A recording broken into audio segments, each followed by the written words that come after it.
Hey guys, in this video I'm going to talk a little bit about can you become actually stuck in the Philippines financially without money and not even able to get back to your home country. Stick around.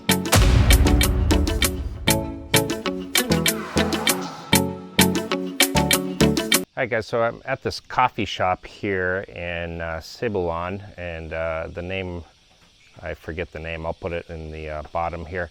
But I'll show you real quickly the coffee shop here. I'm here with friends on a motorbike ride up to a place called Twin Lakes.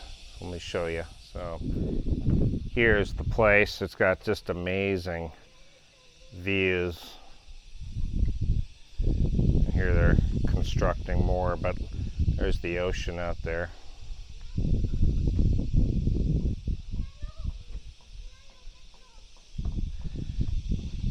You can actually sit down here.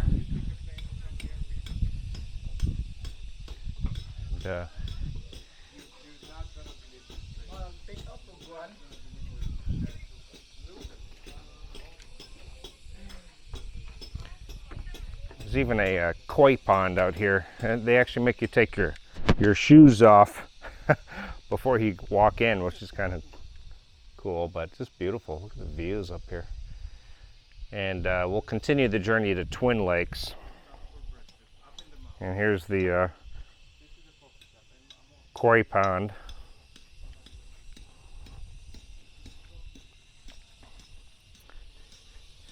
More seating up here.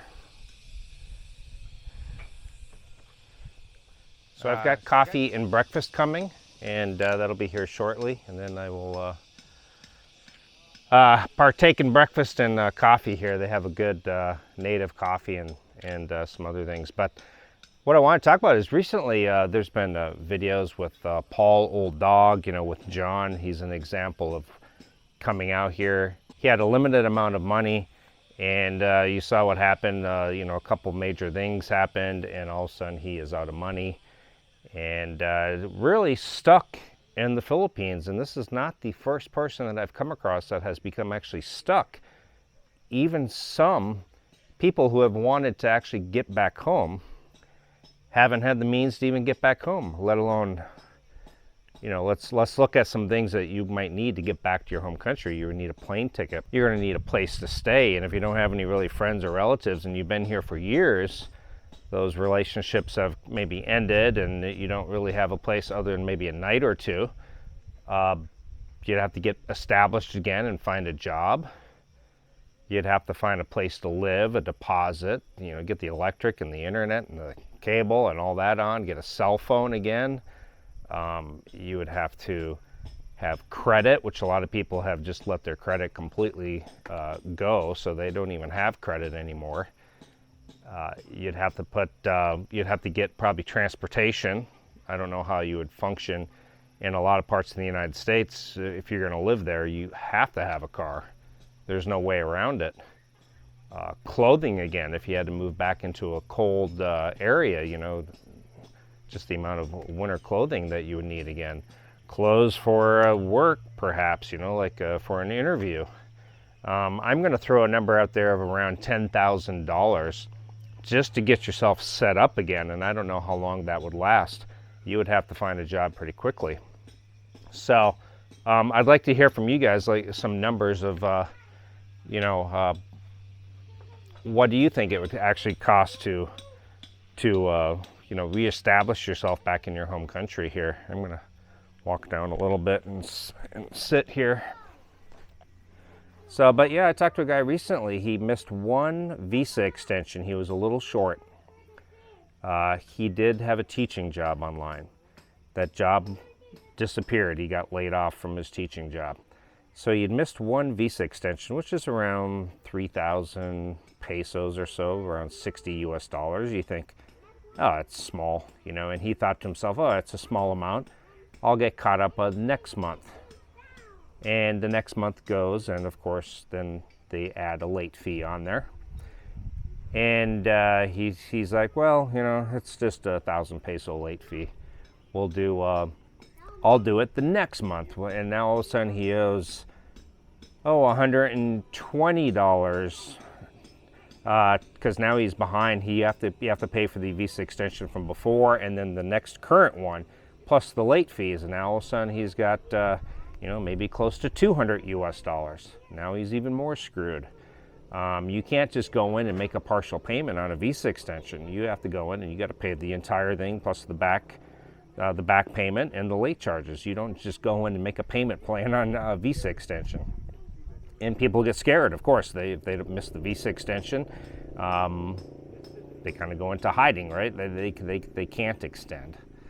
They don't have the funds to do it. So that happens, and literally 4 years have gone by. This guy just barely scrapes by. And he told me, he said, honestly, I would like to go back home. He said, I would like to go and probably reestablish myself, work for several years, and get back home. He's like, I don't know anybody anymore. I don't even know where I would live. I've been so far gone out of the workforce that a teaching job in Asia doesn't really go over very good on your resume. His credit is pretty much shot. He let everything go, and he's pretty much screwed. He has told me. He said, I would like to go back, but I don't know how I could go back. I don't know how I could reestablish myself. And he's a ways from Social Security. I think he's 15 years or so. I think he's like 45 years old or so. So maybe 17 years or so. So you have to have a plan B and a plan C when coming out here, because you might very easily get stuck. So you have to have these plans in place. You have to have a set amount of money set aside just in case something like this could happen. You also have to have income coming in, or you have to have a game plan. Like I recently interviewed a good friend, Jerry. He's just a couple of years before age 59 and a half, where the 401k kicks in. The 401k will kick in, and then he just has to use that up until he turns 62, and then he's got Social Security. So he's got a very solid game plan. He came out with money set aside for a home, money set aside for a house, money set aside for a home, money set aside for a car, money set aside for a major medical emergency, and enough solid, good monthly amount to carry him over until it is payday again. Or excuse me, until 401k comes and the retirement, and he's got a good monthly budget going on to be able to go out to eat and do some traveling and things like that. And some people, they come out here with just this small set amount, like this John guy, for example. I know John. I try to help him actually get a teaching job. He never did get the teaching job, and so that plan went out the window. Obviously, if you're going to have a job online, you don't come out to Southeast Asia and then find the job. You have to establish yourself while you're in your home country. You need to get that job, be working it, make sure you like it, make sure it's for you, and that income needs to be coming in. And you should really have a couple of sources of income, as many as possible. I was told by my uncle a long time ago, have as many sources of income, especially passive income, as you can. And that's always been my goal, is to get as much income from different sources as I can. So I think my breakfast is coming out, guys, but that's really about all I wanted to say. I'm going to show you guys breakfast real quick. Let me know down in the comments, what amount of money should you have to get yourself back to your home country and reestablish yourself? Maybe you shouldn't get rid of the home so quickly, or the transportation, or the car. Maybe you should come out here and do 3 months and keep those things just in case, But let me go show you what the coffee and the breakfast looks like for a couple hundred pesos, $4.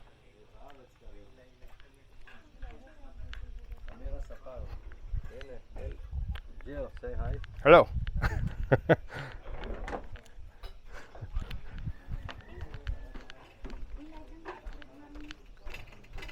Coffee and breakfast are already here. Wow, look at this. So we got these are the fried bananas. So good. That's the corn coffee, right? This is the corn coffee. My buddy Ronnie here, who actually met through watching my YouTube channel. He's got egg, corned beef hash. We got bacon, egg, rice, and these are fried banana. And I got coffee, and we got this view. and then on our way to Twin Lakes. And so I'm gonna eat and enjoy.